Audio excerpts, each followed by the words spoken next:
Congrats, Beam.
Is this the Mr. Clean stream? It could be. Is that the kind of content you're into? Hello, Evie. Hello, Tofu. The bland white cube.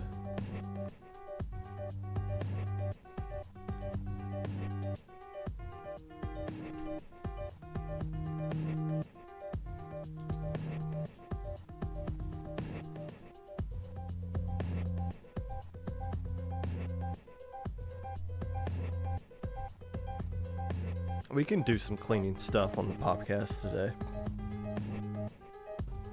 Like,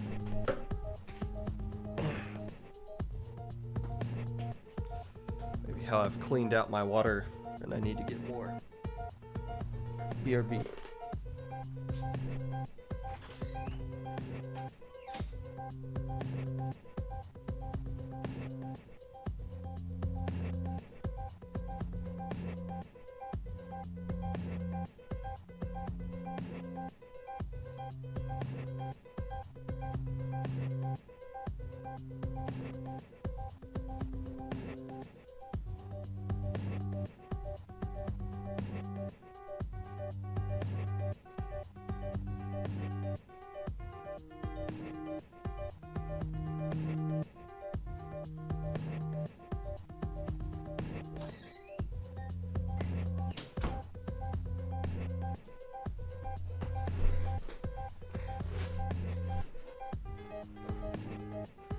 Good evening.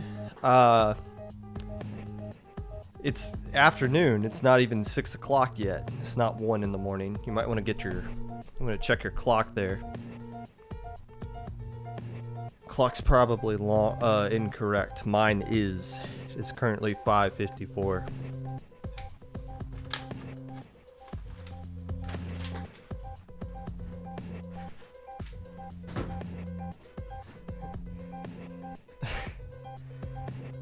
The Mr. Clean. It could be the Mr. Clean stream. The Popcast is whatever you guys want it to be. If you want it to be me wearing a white t-shirt and shaving this and completely shaving whatever left is growing on my head and just mopping the kitchen, we'll do it. Like we'll make it work.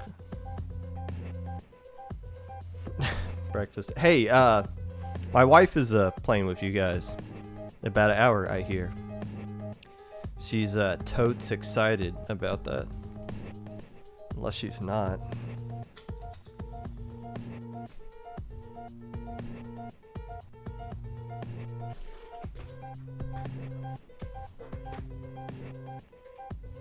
Marie.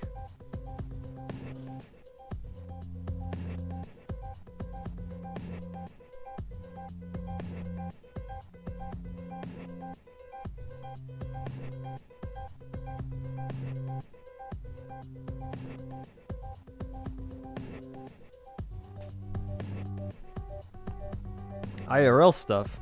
I'm doing IRL stuff right now. Every time I play Splatoon, that's IRL stuff. I'm literally real life doing that. Is there anything we do that's not real life? Like even virtual reality, there's still you there doing it in real life.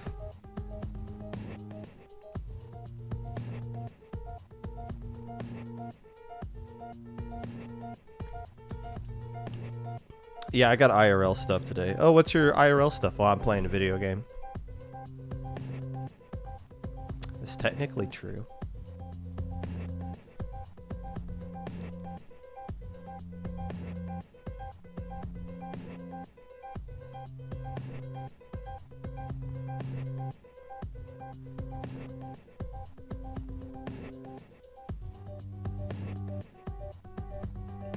Unless it's not.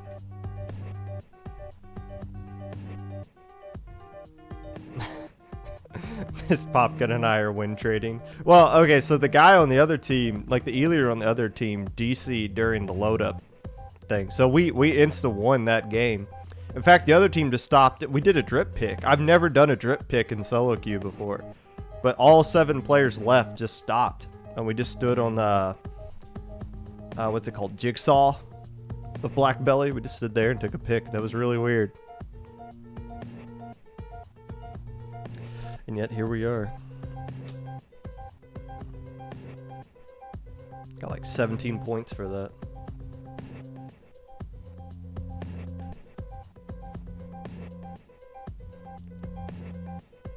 Wait a minute. Wait, wasn't it Mahi Mahi someone was complaining about for win trading in solo queue? Like, bro, you know how many times like me and another Destiny troop member are in the solo queue. I guess it's not a crazy amount of time, but still, it's when I see somebody on my team, on Destiny troops team, in my solo queue lobby, like I want to beat the dog crap out of them, you know? Like I don't want like I'm trying to embarrass them. Is this the new Popcast time? Is for today. My summer schedule is a little out of whack, but so it's just kind of a week by week basis what time we go with here, and it just so happens that it's 6 o'clock this time. When hopefully when the summer ends, I'll be back on my usual 12 p Eastern time schedule for consistency's sake. But during the summer, I'm just happy to have a time to get episodes out. Yeah, no mercy for solo queue teammates. I said this in a tweet, and it applies to everything you do in life or Splatoon. If you're playing something competitive, when the match starts, there is something I want, and whoever is on the opposite end is trying to take that from me. Whoever's on that opposite end, it could be your teammate, it could be your wife, it could be maybe eventually your child. Who knows? They are the opponent trying to take something from you, and that's not okay. So you gotta defend it, whatever it is that you want. Or you could win trade, but if you are, then you're not a competitive person in my book. Just the chicken tender.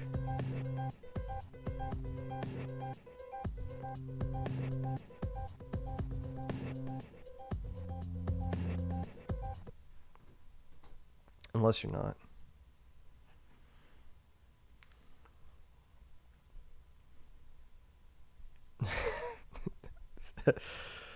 Hello, friends, and welcome back to the Popcast.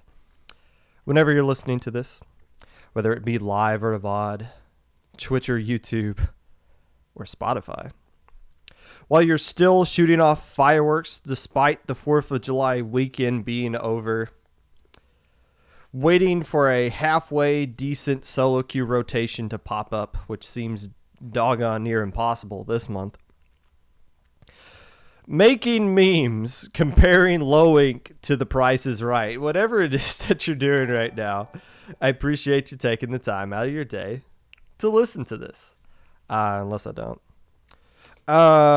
News of things that are going on this upcoming week. Hey, we finally got some tournaments, some low-level tournaments coming back this week, and we all should be excited about it, especially you in chat, because first off, this upcoming weekend is the return of Little Squid League 13.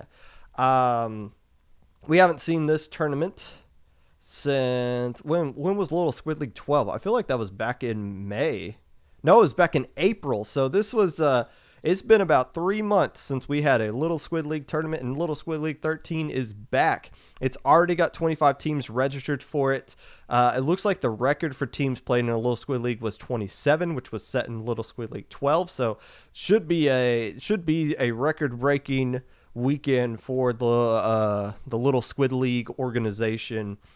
If just a few more teams sign up here, which you would expect to do, most teams sign up the week of the tournament instead of actually signing up ahead of time. So if you're interested in that, it's for teams Div 6 and below. I believe Div 5 is allowed to put in exemption requests, and I think some Div 6 teams might be banned based on how well they did in Lodi. Makes sense. Ludi's over. I think we can kind of tell for ourselves who isn't really Div 5 and who's a little maybe should not have been put into Div 6. So head on over to their server. Go to Twitter, Little Squid League.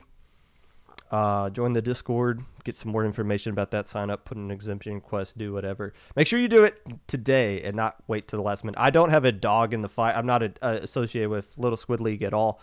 But just as a fellow TO, do them a favor and sign up early instead of waiting to the last possible minute. Hey, speaking of low-level tournaments, there's this little event known as the Ink is Low, I believe is what it's called. Oh, wait, no, excuse me, Low Ink. That has been announced for July. That is going to be the 24th and 25th. So not this upcoming weekend, not next weekend, but the weekend after that is the July's edition of Low Ink. Make sure you register for that. I think we already got about 20 some odd teams registered for it early. So, and most of them have been verified by our staff already.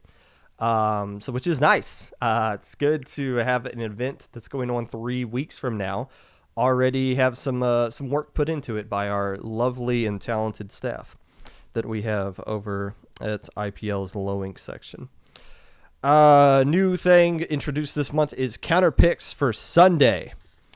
This is something we've never done before in Low Ink, and we don't really know how it's going to work out in practice. I think a lot of people are going to make bad counter picks. I think it might drag out Sunday a little bit, but this is something we wanted to do. We feel like it'll be a good thing to help prepare teams for the future of competitive Splatoon that they will be seeing. I know SAC does counter picks. I think Midway does counter picks. If they ever make a grand finals of a major against FT Win, they're going to be making counter picks. So might as well start teaching them at an early age here in Low Ink. In the past, it's always been this mindset of, well, they don't know how they're going to do it. Well, yeah, they don't know how to do counter picks because we never give them an opportunity to do it. So now we're finally given an opportunity to do it, and we're going to see just how ugly it's going to get. So make sure you sign up for Low Ink. Speaking of Low Ink, the head TO for Low Ink, JPG, I believe is what he goes by, is going to be stopping onto the Popcast for his second time today. We're going to talk to him about Low Ink, as well as his thoughts on the Nintendo tournament, which popped up earlier this month, or last week. That is going to be running this entire month, every single weekend this month. Okay, so we're going to be talking about that and talking with JPG, JPEG, on this episode of the Popcast. But first, it is time to recap the weekend.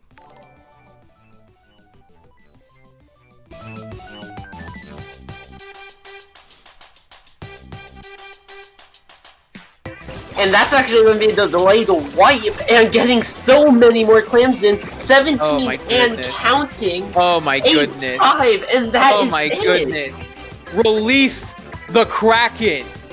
That was Raichu and ya boy Bash Dash on the call there for IPL's Testing Ground 20 that happened this past Friday. That was Krakens beating Operation Paradox in a best of 7 set by a final score of 3-1.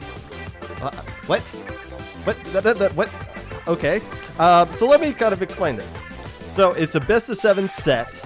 But they played 3 games, and they said they thought it was a best of 5, and they left and just didn't come back once they realized the mistake. Didn't come back for the 4th game for whatever reason, or maybe they weren't aware of it. Like maybe it was like 20 minutes after the fact until they realized what was going on with that. So, anyways, they don't come back and they don't finish out the set, so they forfeit. So that's why they get the -1 for game 4, and since it's 3-1 in a best of 7 set, even if they were to come back and play game 5, 6, and 7 and win them all, it would still be 3-2 because they got a -1 score. They can't get the 4 points after that. So that's your final score, 3-1 there. Now I've seen some things to their credit. Yes, I looked at the Battlefy thing, and it looked like on Battlefy Grand Finals was the best of 5, even though it's always been best of 7, and the stream had it as best of 7, and it was supposed to be best of 7.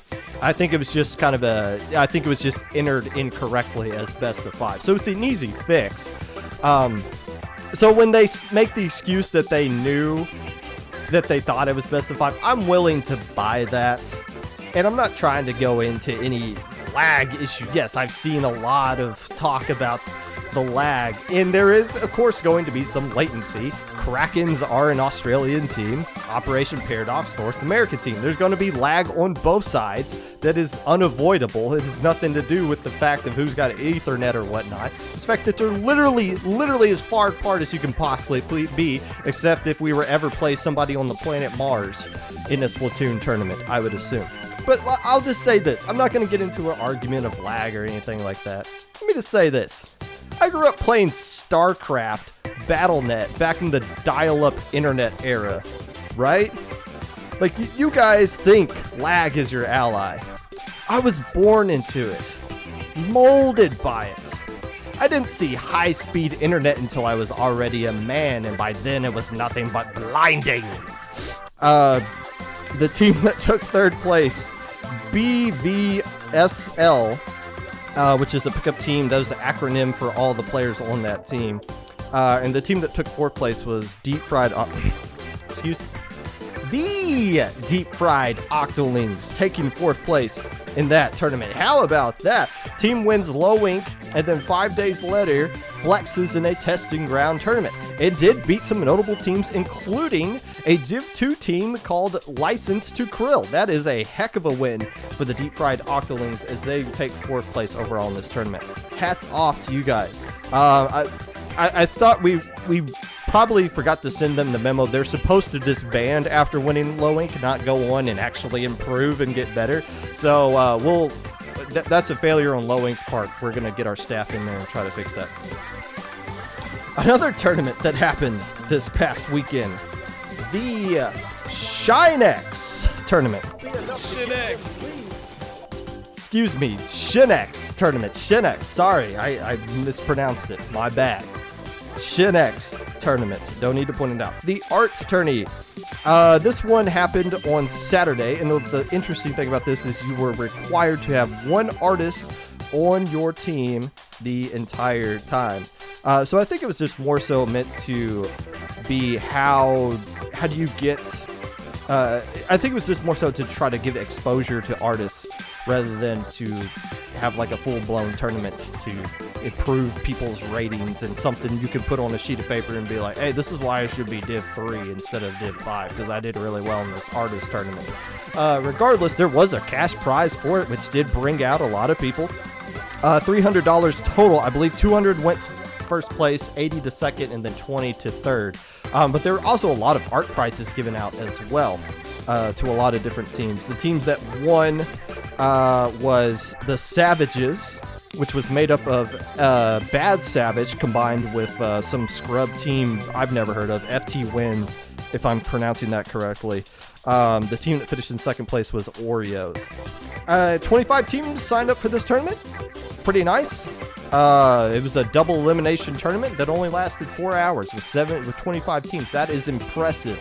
That has the feel of a tournament that would last 5.5 hours. So however they managed to knock this sucker out in 4 hours with 25 teams, that's a thumbs up from me. Whether you like double elimination or not, who cares? That's not the point of this tournament. The point was to give out exposure to artists. And I feel like they did that. So the Shinex tournament got a lot of attention. Excuse me. Shinex. My bad. Ink Fair. One last tournament that I want to talk about from this past weekend. Not good ideas only, but bad ideas only. Which was a sabotage version. The rule this time around was you had 4 players play, right? But one player on your team was actually on the other team. So you had someone on your team who's trying to sabotage you. Kind of sus. I didn't get to see any of the game. I don't know if there was a stream for this or not, or I'm sure individual people were streaming their versions of this. I'm just thinking through in my head how I could be really annoying if I was on somebody else's team. I can tell you this right now. If you were to play against my team in a tournament like this, all you got to do is stand in front of me. As a Hydra main, the most annoying thing on the planet for me is when I hit my own teammates in the back of the head. So if you were just stand in front of me the entire time, I can't play the game. Like, you could literally just block every single one of my shots. So there you got a 2v3 situation, and I feel like Destiny Truth would lose. And that's why we didn't play in this tournament, because we're too easily countered by something like this. Splatlings can be annoying at times. The team that won Bad Ideas Only this time around was, the name of the team was, and I quote, a comedic reference to the popular video game Among Us, end quote. So there you go. Congratulations to them. I think Enigma took second place. I know Luau went 4-0 in the Swiss stage or whatever, but I think they might have dropped or maybe they cheated and got kicked out. Who knows how you cheat in a Bad Ideas Only tournament? I have no idea.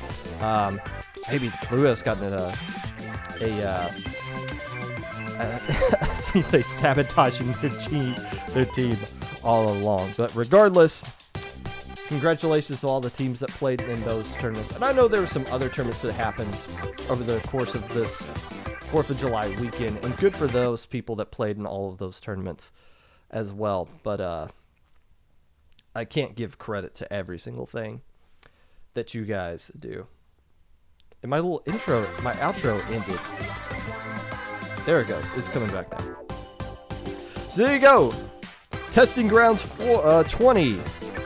Shinex Art Tournament and Bad Ideas Only. Congratulations to the teams that won that on a very busy 4th of July weekend.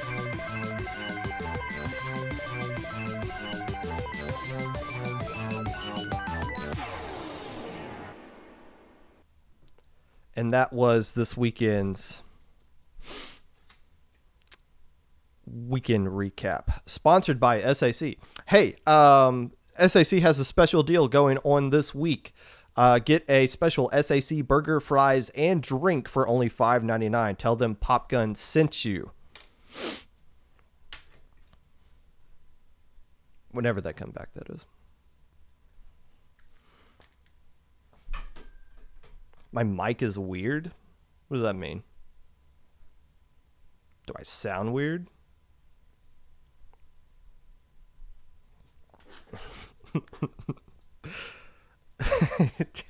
Okay, it's not weird. So, during last week's episode of the Popcast, I'm recapping Beta Bracket. I'm in the middle of Beta Bracket.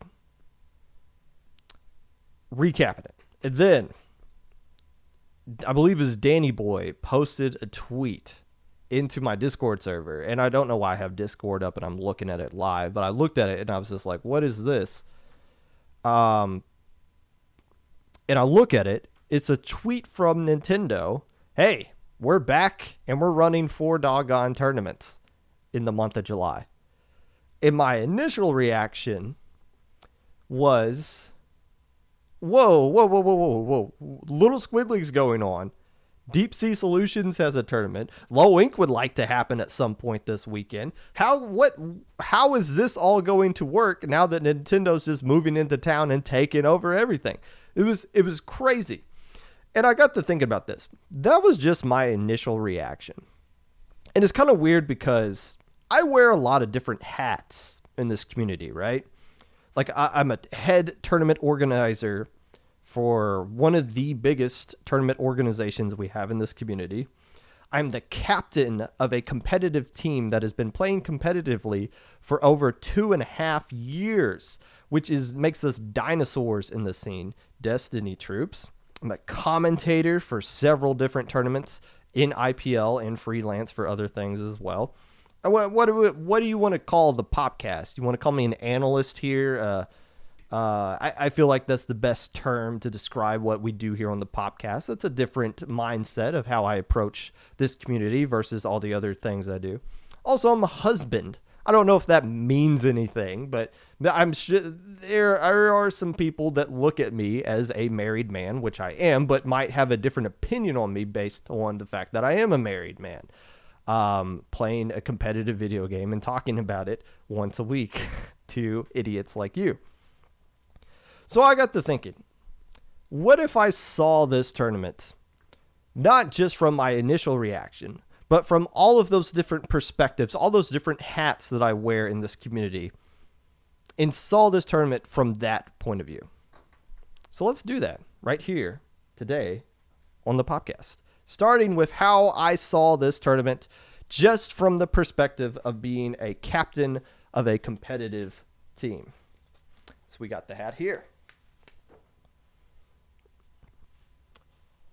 Look, this looks like a lot of fun.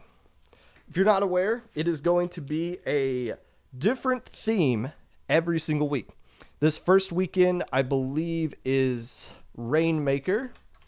Second weekend is Splat Zones. Third weekend is Tower Control. And the fourth weekend is Clam Blitz. Oh, wait. No, it's not. It's not Clam Blitz. It's Turf War. What? Well, okay. So now we know where Nintendo really gets their sense of what's going on in this community. We really love Rainmaker. That's why we want to see Rainmaker off first. That's what we want Rainmaker to kick off this entire thing. And we want to close it with everybody's favorite competitive mode, the one mode we don't play at all here in North America. So, okay. Now look, Clam Blitz is...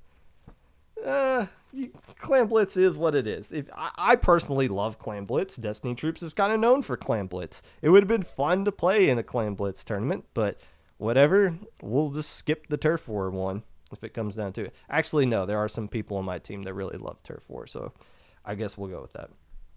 I love, and you guys know this, love that it is Speed Ladder.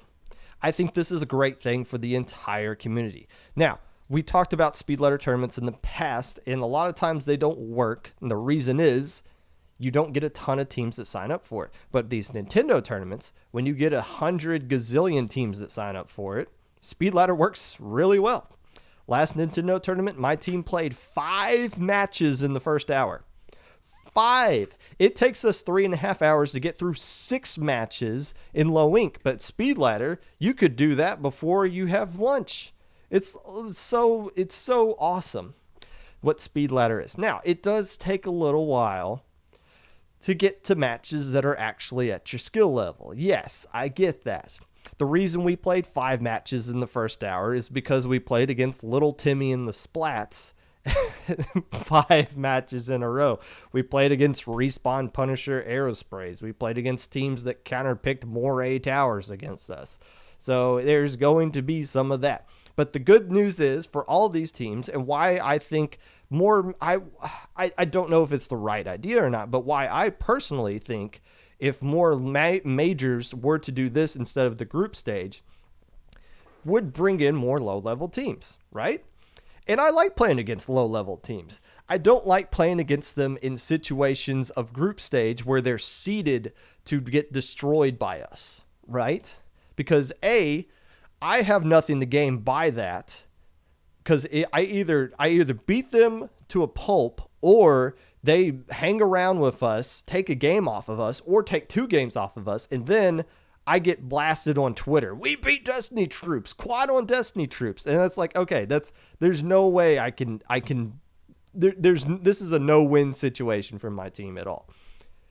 In Speed Ladder, you're going to get that, yes. The good news is, as soon as that match is done, you don't just sit there for 5 to 10 minutes waiting for the next match to start. You're just like, hey, do you guys want to play again? Yeah. All right, let's do it. It's the mystery of who do you get to play next that's exciting and enticing for low-level teams to come out and sign up for this. So I'm excited about Speed Ladder. Now, as a team captain, and I know none of you do this in chat, but I look at the rules because tournaments are different as far as how they handle disconnects. If you're a team captain and you don't look at the disconnect rules, at least you are throwing, because disconnect rules are different from tournament to tournament. It comes down to like, okay, does it count after this time, or is it 30 points remaining or 50 points remaining or whatever? Then this one, you disconnect, you're just screwed right off the bat. So that's a good thing to know. But there's some other questionable rules, I guess you could go into this. First off is the counter pick system, which makes sense. You have to basically you can't have like a map set like round 1 is this, because who knows what round 1 is. Your round 1 might be another team's round 6, but depending on when you start start climbing the ladder. So it's all counter pick. Normally, game 1 is just random. It's like splat zones, 8 maps. Set the list to 8 maps, and just let the game decide what game 1 is going to be. No, here Team A picks the first game. Oh, okay. Team B picks the second game, and then the team that picks game 3 is going to be the team that lost the second game. So if I know I just explained that, but trust me, Team A has infinite advantage here. An infinite advantage if you are Team A. If you are Team A, you get to decide the first game, right? And if you win that, then no matter what, if it goes to a decisive game 3, you get to control that. How is that fair? If you're Team B, yes, you are already at a huge disadvantage because you're playing on the other team's home court game 1, basically. And if you beat them there, then you're likely to beat them on your home court in game 2 match, right? But Team A always has the advantage here, and that's kind of messed up. So there you go. 1 step forward, 3 steps backwards, it seems like, with Nintendo for these tournaments. Another kind of issue is that every single map is in play here.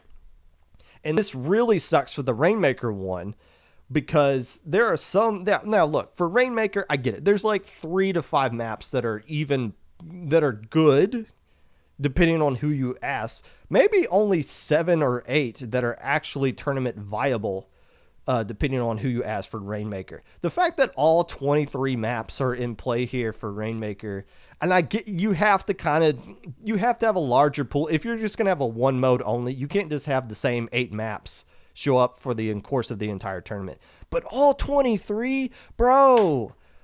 And I know some of you in chat, I know, counter-picked Rainmaker Port Mackerel against my team back in December, and I know that crap's going to happen.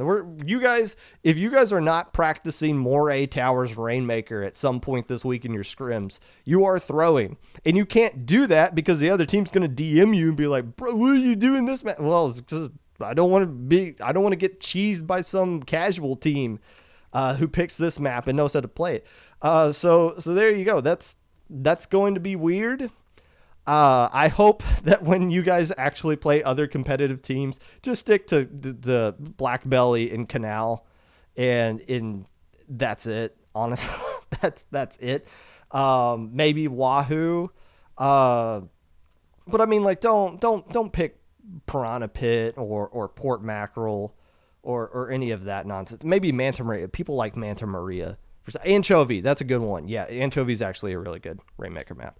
And man, Art Academy is back in the play now. Like, Art Academy is so broken. It was broken before we found out about the little ledge clip glitch, And now we know about it, and now it's even more busted beyond that. So that's in play now too. So as a competitive player looking at this Nintendo tournament, I'm excited to play in it. I understand there's some flaws here, but that doesn't take away from the fact that I'm still really excited for this tournament. Now, how did TO, tournament organizer Popgun, feel about this? Let's put that hat on.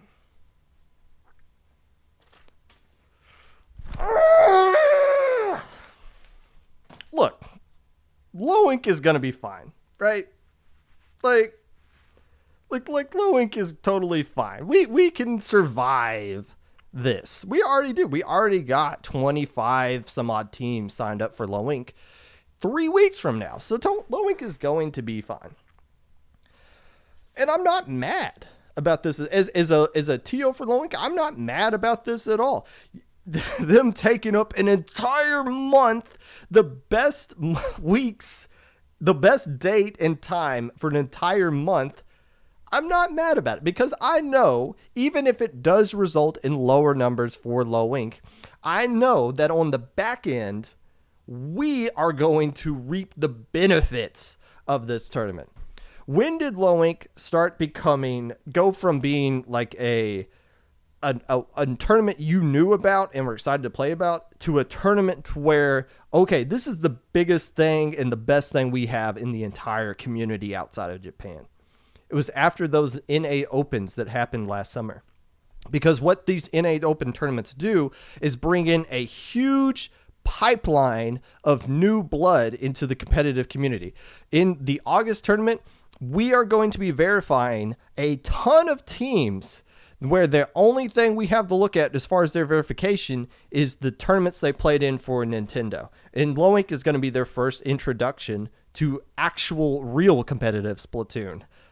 So I understand that as a Low Ink TO, and I'm excited for this because I know we are going to be the ones that benefit the most from this Nintendo tournament. I get that. Other tournament organizations, though, I don't know. I don't speak for them. If I'm Little Squid League, I seem to be doing fine. It still looks like they're going to have a record-breaking tournament this upcoming weekend going up against Nintendo, but still, it's like every single time Little Squid League does a tournament, it seems like something like this happens. Every single time it seems like something like this happens. SAC. I don't know anything about SAC. They hinted that they wanted to try to come back in June, and Midway just ended, so maybe that would make you think, okay, maybe SAC is going to start to come back. Well, they can't come back now. They can't run their tournament in July. So if they had any plans of announcing a return to SAC next season in July, that's automatically out the door because they can't. All the Saturdays are gone. Every single Saturday's gone immediately. And Deep Sea Solutions, bless their heart. This is what's the most messed up thing about Deep Sea Solutions. They're trying to rebrand, right? They're trying to help. They had a really good thing in Megalodon Cup, in Minnow Cup, and I don't know why they're not sticking with that. If it's not broken, don't try to fix it. But they're trying to introduce Megalodon Cup, which is an open tournament. You guys been screaming for more open tournaments. Megalodon Cup is trying to do that. They were going to do a speed ladder only tournament, not this weekend, but next weekend, and I think they're still doing that. The problem is now they are literally competing against Nintendo, which is an open tournament that's zones only. How unfortunate is that? That there are two tournaments that are trying to do the same exact thing, an open invite, zones only tournament happening at the same day and the same time. Deep Sea Solutions can't catch a break either. Bless their hearts. Now, I've always said things like this, and it's frustrating because majors just kind of come in and just do whatever they want and take whatever dates they want without any kind of conversation or heads up to other TOs at all. And I've always said this. Look, while that is screwed up and wrong, if you are a TO for any tournament organization, it doesn't have to be a low-level tournament. If you're any TO in this community at all, you can plan your tournament You can have meetings for your tournament. You can set a date. You can accept registration. You still don't know if you're going to be allowed to run your tournament or not. You have no idea. There are forces outside of your control. At any moment, Nintendo can come in and say, we're taking this weekend. At any moment, we're going to be, we're having Triple G's having a $3,000 tournament this date. We're just taking this. Oh, Cloudburst is going on right now. Things like that. Like, you have to understand, is any of that fair? No, but instead of complaining about what's fair or not, that's the reality of the situation. If you're a TO, your tournament is never safe until the day of the tournament and it actually runs. Until then, it's very understandable to believe that your tournament is constantly in jeopardy. Now, I think some of these tournaments are going to be fine. Megalodon Cup, I don't know. That seems that I don't know. That's how that one's going to turn out. It's not going to be it's not going to be as strong as what it was going to be. Now, one of the issues here with the Nintendo tournament is, for some reason, of course, we know Europe was going to get the shaft because they haven't gotten anything ever in like the past 2 years. But Canada's gone too, Mexico's gone, Latin America. So it's just United States only, which I'll get to in a minute. But I will say this. So there are a lot of teams that are still going to be available, that aren't allowed to play in the Nintendo tournament, that are still going to be available and looking for things to do. So there is a need there for Megalodon Cup. There is a need there for Little Squid League, for Low Ink. There is a need there still. But, it's so frustrating that these things didn't just happen. Now, for majors, it's frustrating because the people running majors come from our own community. So the fact that they do it without announcing anything, in my mind, is not acceptable. Nintendo, on the other hand, of course, well, it's more understandable. Like, what are we going to have? I don't know who the current CEO or president of Nintendo is, but are they going to call up my wife and be like, hey, when is Megalodon Cup? We want to schedule around that. Like, that's not going to happen. We all understand that. But the fact that they're taking up the entire month, that is ballsy by Nintendo. And it kind of shows that they don't really pay attention to anything that goes on. Like, all these tournaments that are keeping the competitive scene alive, this kind of shows Nintendo doesn't pay attention to any of that stuff.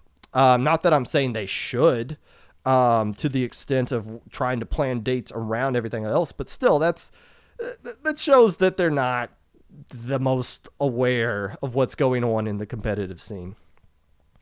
Regardless about that, I am still excited for this. Again, as a low-ink TO, I know these Nintendo tournaments are going to benefit us well into the long run more than anything. So still, as a TO, despite all that griping, I am excited about that.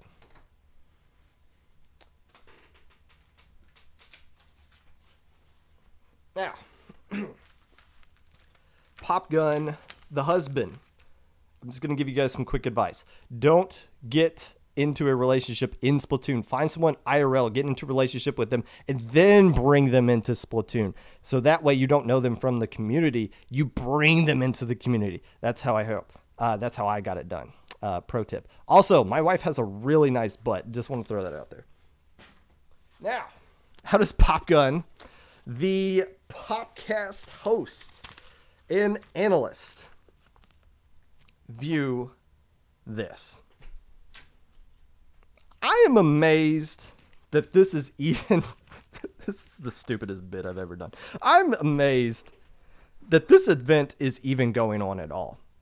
After what happened in December, after us, the entire community, did a fusion dance with the Smash community and just gave Nintendo the giant middle finger, and they just kind of sat there and took it and ran away with it. I can't believe they came back after all that. And they're coming back strong, way stronger than what they've ever been. Look at these, look at the prices they're handing out. They're not just giving out like $25 gift cards so that you can buy your 20th copy of the original Mario Brothers or anything like that. Look at the actual prizes they're giving away here. And this is just the first place one that I'm going to read out.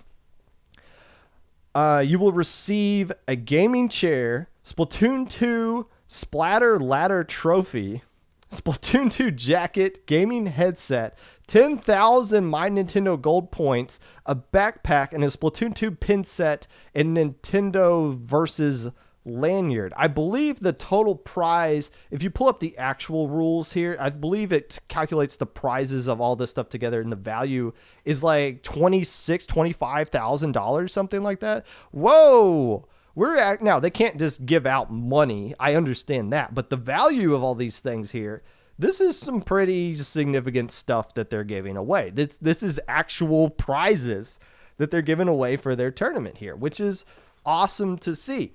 I also like how they list all the things that FT Win is going to get and all the prizes that everybody else is going to be playing for. Oh, wait a minute. Is FT Win going to be allowed to play in this tournament? Doesn't Shaq live in Canada? Here's some conspiracy theory stuff going on here. Why is Canada suddenly banned from these Nintendo tournaments?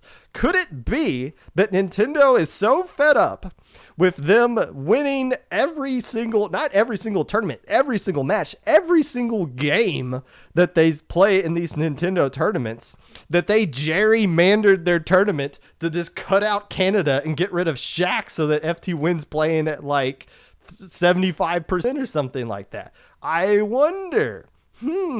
Now, I don't know if that's the actual case or not. I have no idea why Canada's gone, or Mexico, or I guess some of the islands are considered North America as well. I don't understand why those got cut out. This is why us in the United States of America are so fortunate that we have all of these amazing prizes offered to us in a tournament, while Europe's just across the Atlantic Ocean being like, bruh, can you spare one of those Nintendo Versus lanyards, please? No, why? I have no idea. Maybe it's something to do with shipping. Maybe that might be the excuse they go with, but I can't. It has to be something to do with the prizes now that I think about it. But it does, cutting out Canada does make this tournament more interesting, for better or for worse. It does at least nerf FT Win to some extent. Now, with FT Win playing, it seems like people are saying ICE is going to be sub. Yeah, with FT Win playing, it's not a rebuild situation. It's just a reload. It's just, hey, let's just put another bullet in the holster and let's just go out here and get this one. So that's it's still just weird for that. Even if we're just not talking about Canada at all, Europe hasn't gotten anything, bro. Like anything.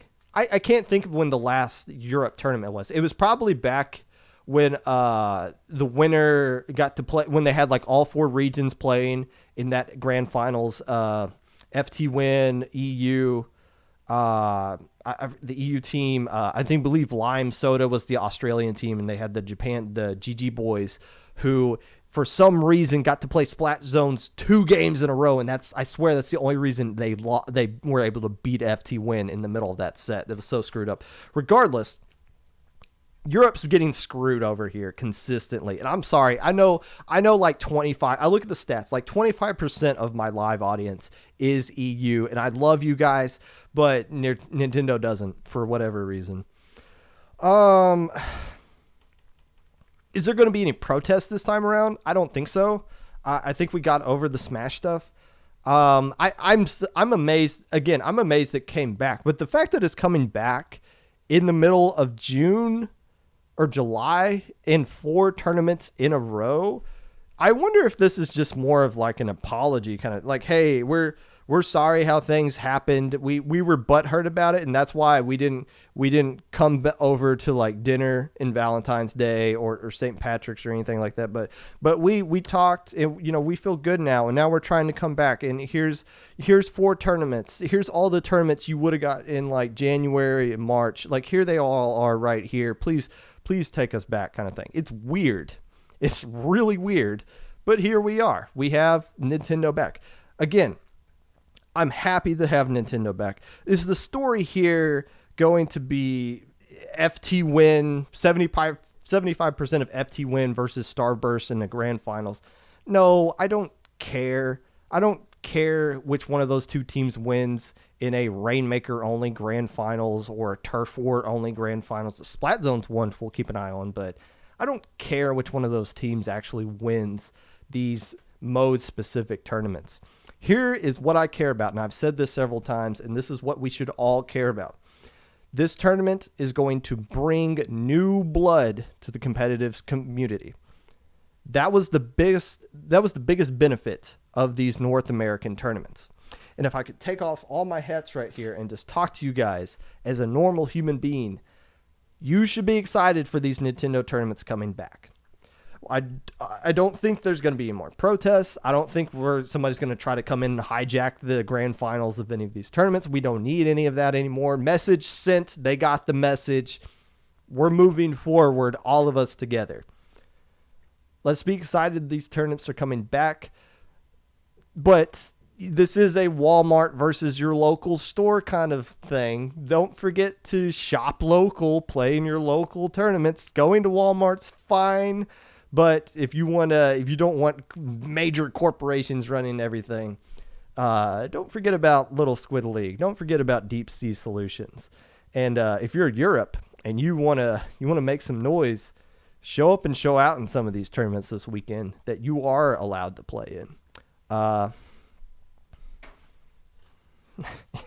let Nintendo know that you guys actually exist as well. That being said, that's enough of the Pop Gun Talkie section of the episode. Oh, my wife just DM'd me that we made dinner, so let's hurry this up and get to the actual good stuff here. Speaking of good stuff, welcome into the Popcast, the one and only JPG, head TO for Low Ink, and questionable. What's the other name of your tournament? Questionable tournament ideas. It's called JPEG's questionable tournaments. What's the best idea for JPEG's questionable tournaments that never actually got greenlit? I think one of my personal favorites, and a lot of people really weren't a fan of it, but I wanted to do level 5 weapons and below only.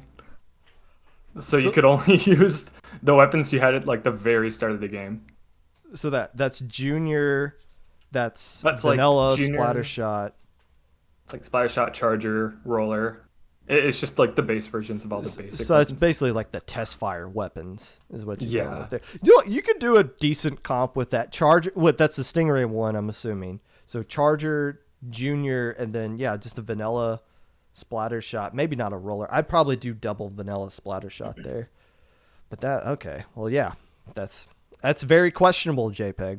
That fits fits the theme. What do you want to talk about first, Nintendo or Low Ink? I mean, it could go either way. You just kind of made a huge rant about Nintendo, so I guess we could start in Low Ink and then keep it diverse a little bit. You know what? I asked you that question knowing full well that my Nintendo questions lead into Low Ink, so I tricked you there and you failed. Let's stick with Nintendo. What so I shared my initial thoughts. Like what did you think when you first saw that this was announced? My first reaction was really just I was in shock that they even came back. And I'm not really surprised that they came back, considering Splatoon 3 is going to come out next year, but it's pretty early. I mean, I can't believe they're back already. It hasn't even been half a year since no, it has been, but it has been not even that long since December when we kind of did our whole protest. the protest. That's what we call it. We got the incident. We got the protests. We got Splatoon lore competitive is getting kind of wanky here. Did you know that this was coming? I mean, I know you're in some TO specific servers. Were there any communication or rumors or anything? That's the funniest part about Nintendo. I have contacts with so many TOs. I know when majors are coming up. I know every event that's coming out in the next like 3 months. You do not predict Nintendo. They showed up. No one saw that coming. So, I mean, I don't really blame them. I mean, we don't have like John Nintendo in my DMs here telling me, "Hey, we're gonna run a Nintendo tournament." Like, that's just something they don't do. So I guess it's just something we're gonna have to deal with. Considering this will take up every weekend in July, is it a good thing that Nintendo is back, or is it a bad thing that it's so consistent in the month of July? Like, is this a good or a bad thing for the competitive scene, in your opinion? I'm really mixed on it because, on one hand, it is going to bring a lot of people into the community. Because last year, Low Ink's popularity became what it is after the NA Opens last year. But I mean, 4 events in 1 month, that's a lot of events. I am thankful that they are at least trying to address the prize issue. They're kind of giving out some real prizes this time. But on the other hand, they're excluding Europe, which I think Europe's more popular. No, I don't know. But I mean, that's like at least half the community there. And on the other hand, I mean, at least it's ladder because, like, as you said, ladder with a ton of teams works very well. And it's not like some stupid format like randomly seeded double elim or something like that. or a Swiss stage where you got to wait for everything to end before you start the next one there. Yeah, Europe, I don't know what the size of the community is if you broke it down. Like, how much is North America and Europe, and I guess we got to include Australia as a tiny sliver in our section of the competitive scene. Or Australia is part of the West now, believe it or not. I always felt like I feel like Europe top to bottom was stronger as a whole. Maybe not numbers wise, but just the quality of teams that come out of Europe are stronger. But North America, with what we saw with Starburst and Radiance this past weekend in DivX finals, it seems like North America has like the true people sitting on top of the mountain that can't be dethroned. But I always felt like Europe, top to bottom, was stronger as a whole. Would you agree with that? Just from what your reactions are as the TO? I don't follow like the top plays, but yeah, I would imagine there's a lot of very very strong European teams. And you saying that kind of makes me also think the NA Open brings in so many new teams, and I'm wondering if like is Europe gonna get a lot of people coming into like Low Ink and stuff like that? Are we gonna have an oversaturation of NA players in Low Ink or other low level tournaments? Man, we don't know because there's probably like thousands upon thousands of casual Europe players that we're never going to contact because there is no Nintendo tournament. That's a fair. Well, now Canadians are just going to be lost as well. Can you talk about this? Isn't the first time Low Ink's gone up against another major. Could you talk about some other big tournaments Low Ink has run against like on the same day? We'll never try to run Low Ink over a major, but we have run over some pretty large tournaments. As an example, I'll use Sendus in the zone because he has specifically said he enjoys like running over Low Ink because our audiences are different, and we're personally fine with that too because Low Ink doesn't really take a big hit in signups, so we can coexist. We don't have to hog each other's weekends, or we can, and it won't like affect each other. So in those scenarios, Low Ink can run over a lot of pretty large events without taking a hit. So. Could you have said that back when this was like a 30 or 40 team tournament, though? So that's the thing. I mean, we have the advantage where we're kind of well known at this point. So I'm imagining like smaller tournaments, they have to be really frustrated. I mean, we already have an oversaturation of tournaments.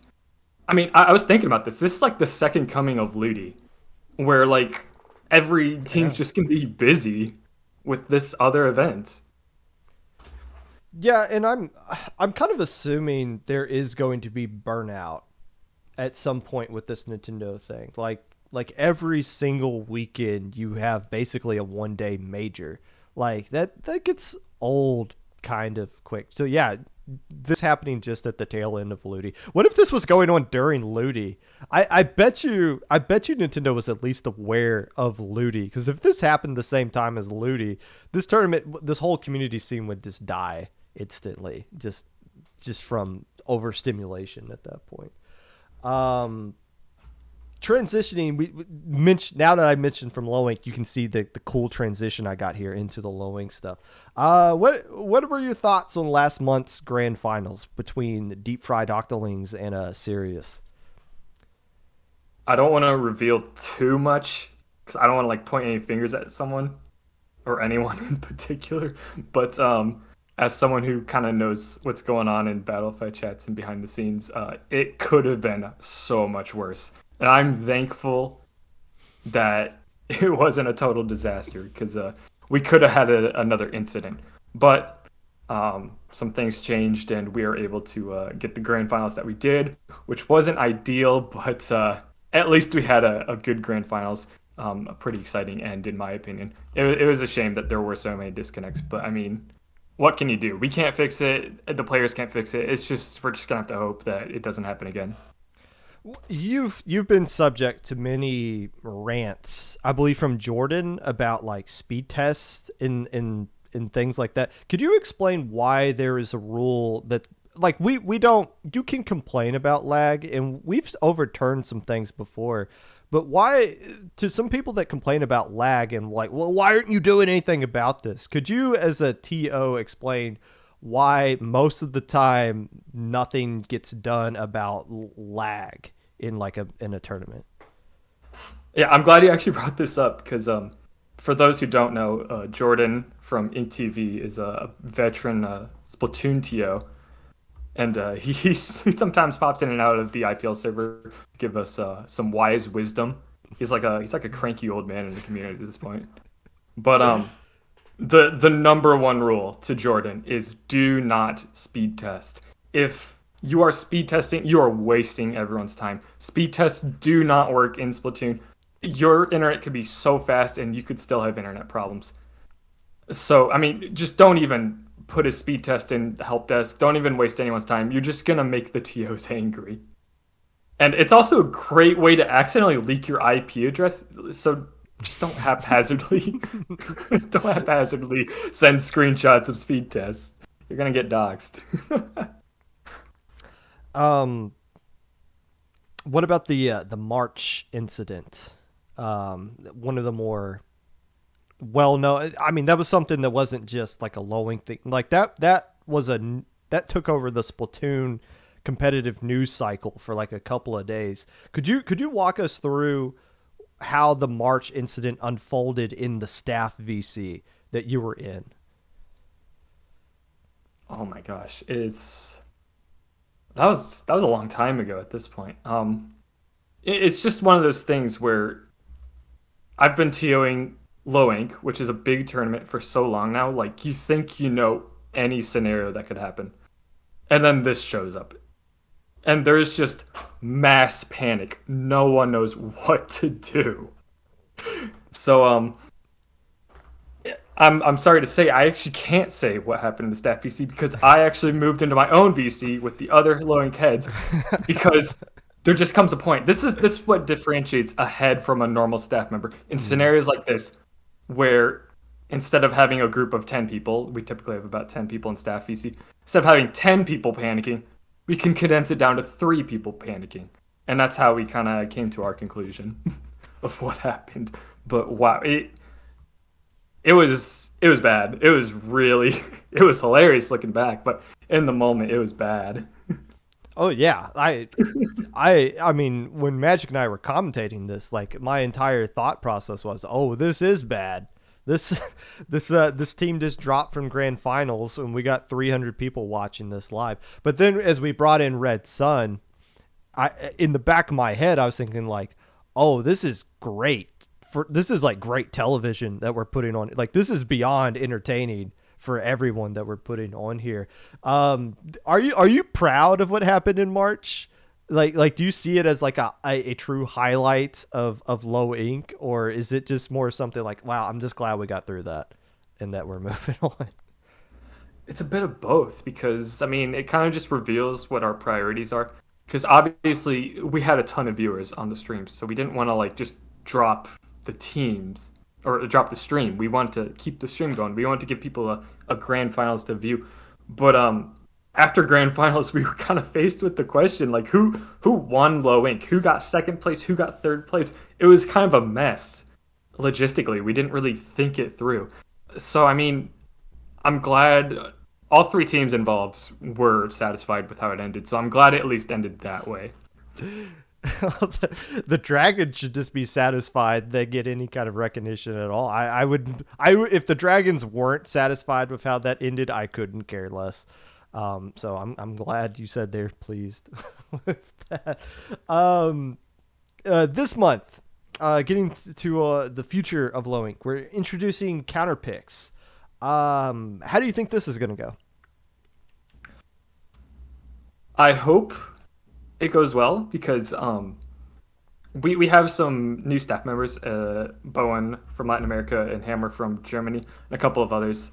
But I'm highlighting those two in particular because we have a language barrier that has kind of been brought up more and more because that's something we're trying to solve. And something like counterpicks can be very hard to explain to newer players, let alone people who don't really speak English that well. So we ended up creating a video that explains how counterpicking works, and we had translations done. So I'm hoping everyone watches that and at least gets an idea of how counterpicking can work. Aside from that, I do expect the worst. I mean, I'm expecting day 2 to be very busy, lots of questions going around. And I mean, that's totally fine. I'm willing to teach these people how counterpicks work so they can play in other tournaments a little more comfortably. As a competitive or as a retired competitive player, if you were to go back onto A2P and you're playing in a tournament, would you rather it be like the top cut? Would you rather it be something like a counter pick, or are you just more of like, okay, just tell me what the next map is, and we'll just go with that? I'm not super picky about my maps. But I do prefer counterpicks for the reason that I am from the Smash community, and counterpicking is just kind of standard there. So I kind of like the strategy of it, where you can think out like what your advantages would be on a certain map and mode. Lastly, people suggest that winning low ink officially means you are no longer that you no longer have this imaginary title of being a low level team. Do you think that's a fair mindset to have? I mean, it's only like that because the community has generally accepted it that way. I mean, I wouldn't go, like, if I were to start up low ink for the first time, like, as a brand new tournament, I wouldn't be like, the winner of this tournament's no longer low level. That's just kind of what it turned into, since low ink's such an old tournament. But I would say it's fair to assume, yeah, the winner of low ink is probably not low level anymore. And in fact, I would go as far to say some alpha teams, the teams that make alpha constantly, probably aren't either. I mean, they could easily do well in mid-level tournaments. One thing I forgot to ask, the pre-show. How did that start? Like, I was there for the first pre-show. I don't even know how that started. Like, you just said, hey, let's just try this new feature. Yeah. See what happens. I mean, Discord just launched the stage feature. So randomly before a tournament, just in the staff chat, I was like, hey, this is a new feature. Let's try it out. And I just moved over. And all the staff members moved over too. And then we just ended up having this thing that we do before low ink. I kind of love it because, I mean, when do you have an opportunity to actually talk to the teams that are about to play a new tournament? I mean, I love like I kind of love the low-key toxicity from it. Like, you have teams calling out each other, and we're going to be like, hey, we're going to beat you in this tournament. It's hilarious. That's kind of our fault. We're kind of fishing for that, but it's content. Yeah, I mean, look, having a little bit of rivalries between some of these teams publicly talked about is fine. Like like some of these teams have been in low ink since the Stone Age, have played against each other 100 times, and we never get any kind of like content from that. Yeah, so it's fine to come on and be like, hey, we've lost to Mahi Mahi 3 times in a row. We're tired of that. We want to kick their butt. But yeah, it does get a sense of like who the popular teams are. Everybody wants to beat Broken Controller Gaming for some reason. Everyone wants a piece of Mahi Mahi. So that was interesting, the answers people were giving last month for that specifically. What's the next big topic, or what's the next big thing you wanted to introduce since you've done the pre-show now? Is there anything else in the back of your head that you want to kind of sneak in here? I mean, counter picks are kind of the next big thing. It wasn't my idea, but I mean, that's kind of our next big thing. We were going to do it last month. We were going to announce, hey, we're counter picking like a couple days before the tournament, but we held off. So we're doing it now. Aside from that, I think Low Ink's just going to keep doing its thing for a bit until we discover some new cool way of playing Splatoon or making content out of it. When is Forge Prefect going to win Low Ink? That's a great question that I'll answer next month. Oh! Is there there's a little bit of intrigue there. Maybe something new we're going to find out about the ever popular Forge Prefect team that JPEG coaches there. Hey, go ahead and plug yourself before we sign off here. Where can people find me? you? Yeah. Twitter.com/playlowinc. See what I did there. Otherwise, I'm just basically on Twitter. I don't really stream or do anything like that. I'm just here for the funny Twitter content.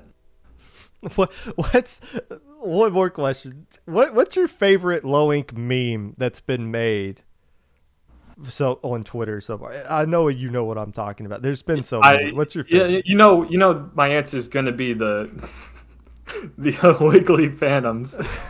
Ink is low. That's a pretty boring answer. Let me think of something else. There's something. There's just so many. Like they don't even appear in my head anymore. There's just so many that I forget about them at this point. Let's go with that. The Wiggly Phantom ones. If you haven't seen it, go look at their Twitter. The ink is low. Follow the Wiggly Phantoms in general. Those guys are constantly posting out crazy stuff. I miss Geek Squids being in Low Ink because after every single time they got eliminated, they would post something like some sort of drawing or whatever. I remember one time they did a drawing of me and Devi commentating one of their matches. I think they did a cover of the Gorillaz album for I miss the Wiggly Phantoms being in Low Ink, or Geek Squids being in Low Ink, and I will miss when the Wiggly Phantoms are in. Hey, we could ramble on forever, but dinner is done, so let's leave you here. Thank you for coming on, making time out of your day to be a part of the Popcast yet again. Of course. Thank you, Popgun. I mean, we could ramble on day because we do that regardless. It just happens so that we're streaming it this time. So, yeah, I guess we should probably stop ourselves right now.